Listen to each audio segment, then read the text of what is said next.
Ang debosyon mula sa kasama ni Jesus ngayong Huwebes, ika-22 ng Mayo ay pinamagatang Ibigay sa Diyos mula sa panulat ni Ginoong James C. Layer mula sa Ohio, USA.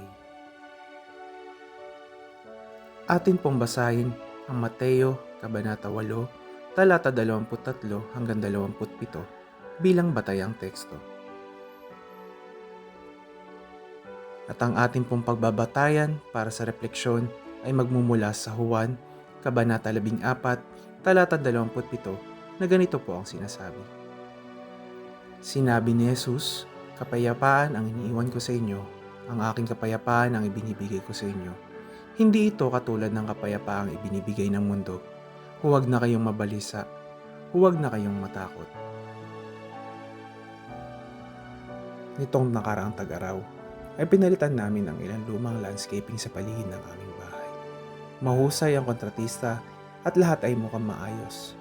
Ngunit ang kalagitnaan ng tag-araw ay hindi ang pinakamagandang panahon para sa ganong gawain. Dahil sa mainit na temperatura at kakaunting ulan na naranasan namin, naging hamon ang tamang patubig sa bagong landscaping. Isang gabi, hindi ako nakatulog at nag-aalala tungkol sa ilan sa aming mga bagong halaman. Sobra ba ang aking pagdilig sa mga sensitibo at bagong ani na mga halaman? O kulang? Pagkatapos ng ilang nakakapagod na oras ng pananalangin at pag-aalala, sa wakas ay nakatulog ako. Kinaumagahan, nagising ako sa isang tuloy-tuloy at malakas na ulan. Wala sa forecast at talagang hindi inaasahan. Ako ay isang tagasunod ni Jesus sa loob ng maraming taon. Ngunit nahihirapan pa rin akong ibigay ang aking mga alalahanin sa Panginoon. Ang kaawa-awang pagpupuyat ko ay walang idinulot kundi isang nakakapagod na umaga. Gayunpaman, inayos ng Diyos ang problema. Hindi lang sinagot ang tanong ko kung kailan pa ba ang tubig o hindi.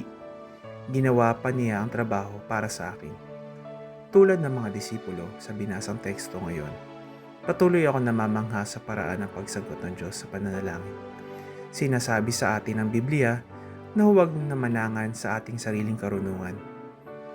Kung pinagkakatiwalaan natin ang Diyos sa ating walang hanggan, tiyak na mapagkakatiwalaan natin ang Diyos sa lahat ng iba pa.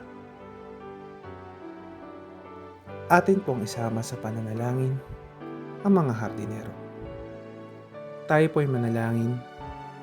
Mahal na Panginoon, bigyan mo po kami ng pagnanais at kababaang loob na lumapit sa iyo. Nananalig na kami iyong paggagabayan. Amen. At para po sa isipin ngayong araw, walang pag-aalala na napakaliit upang ipagkatiwala sa pangangalaga ng Diyos. Isang mabiyaya at pinagpalang araw po sa ating lahat. Nawa ay lumakad tayo nakasama si Jesus.